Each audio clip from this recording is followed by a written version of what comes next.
ways to fund a high cash value life insurance policy. So when it comes to whole life insurance, a lot of times we think we have to pay in our whole life. We pay the same premium on and on. We have life insurance, so if I die as a result of paying that premium, a death benefit's paid out, but it's a life insurance policy. And frankly, it's boring to a lot of individuals. The thing is that many are not aware of is we can actually customize a policy and use it almost as a flexible savings asset. And that's where a lot of interest is typically drawn from what one thought, hey, I have to pay this boring bill, to, oh, I didn't know I could do this and use it like a flexible savings asset. So we're gonna go through a couple bullet points here and demonstrate. So with a traditional whole life insurance policy, to begin, we might see it called a paid up at age 100 policy. And what that means is typically premiums are due up until age 100. I buy a policy, I pay into it till I'm 100 years old, and if I die up until that point, or even after that point, a death benefit's paid out. So eventually it builds cash, but not really that attractive. It's boring. I have to keep paying this $10,000 premium, and I get a death benefit of $500K.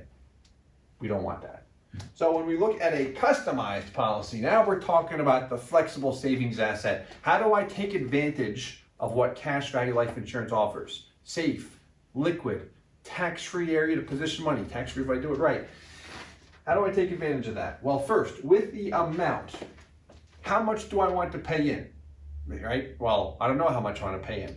Here's the way I'll often ask the question. How much do I want the ability to pay into the policy on any given year? Not commitment, but ability to add. This way, I don't get a bill. So if I want the ability to pay 50 grand per year, I don't want to get a bill for 50K though. How I can set it up is where I can commit to a minimal amount and then add more funds at my leisure. Right? So I don't want a bill for 50K, commit to the minimum. For example, in this case, I can commit to $500 a month, call it a little over $5,000 per year, and have the ability to add money whenever I want. Commit to the minimum, add more at leisure. Now I'm using it more like a flexible savings asset. In addition, so that's on the amount, the time period is important as well. We can design a policy where instead of paying until we're 100 years old, maybe I take out that policy where I've got the ability to pay into it forever, but I want to stop after 5 years. I want to stop at age 65. I want to stop at age 65, but life happens, and then I want to stop in 5 years. I want to adjust as I go. You can do that kind of stuff when you customize the policy and optimize the cash value growth. So let's look at a quick example here. We're going to look at a policy on a 40-year-old male where he has the ability to pay up to $30,000 per year, but he doesn't want to get a bill for it. So we designed this $3,000 base premium, 30K MEC limit, all that good stuff. Here's what I want to touch on. Premium of 3, he's paying in 4K in this example. So this is a minimum fund. So I've got again, the ability, the target. If things go very well, Steve, I'm going to be able to pay in 30K, but I don't want to get a bill for that. So I can add more at discretion. This depends on the company, whether I add it whenever or once a year, all that good stuff. But the target's 30, but I'm only going to commit to 4. Okay. So the first thing that I want to be made aware of as the potential buyer, the consumer, is, hey, if I build in this extra space and I don't add more money, what does it look like? Paying just the minimum. So I'm paying just the minimum here. You've got your cumulative outlay. That's your total input over time. And look, at year 10, you've paid in 40, you've got 31.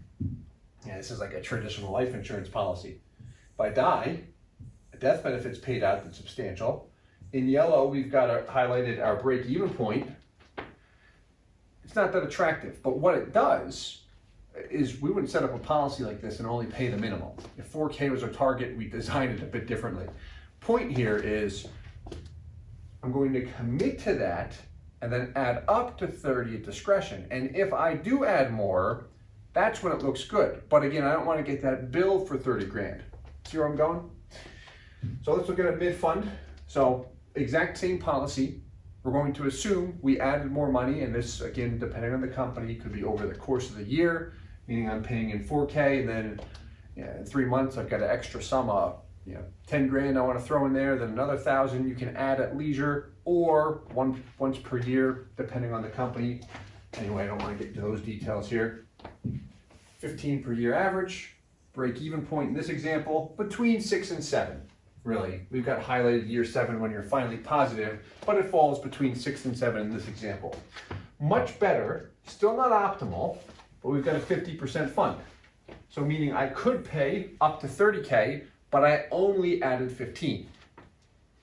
Flexible, added more money, started to see more benefit, much more equity right off the bat as well that I have access to.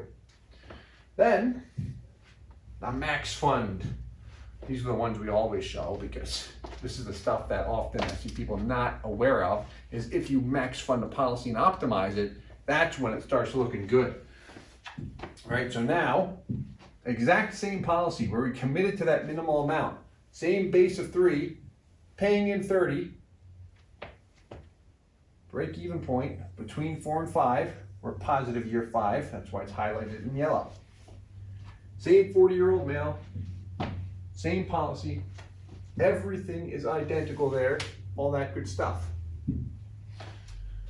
So, main point here is how do I create a policy where I can use it as a flexible savings asset?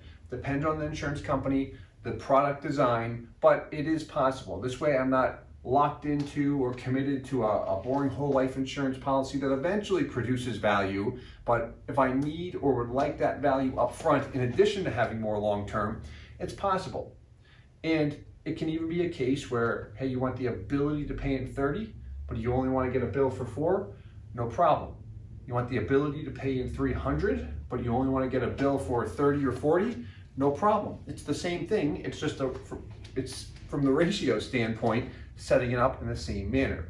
So as always, hope this helps. We'll talk to you soon. Hey guys, Steve Parisi here. If you enjoyed the content you just saw, please subscribe, like, and hit the notification bell for future videos. If you'd like more information or to see some custom policies for yourself, feel free to call or email our offices at the contact information below.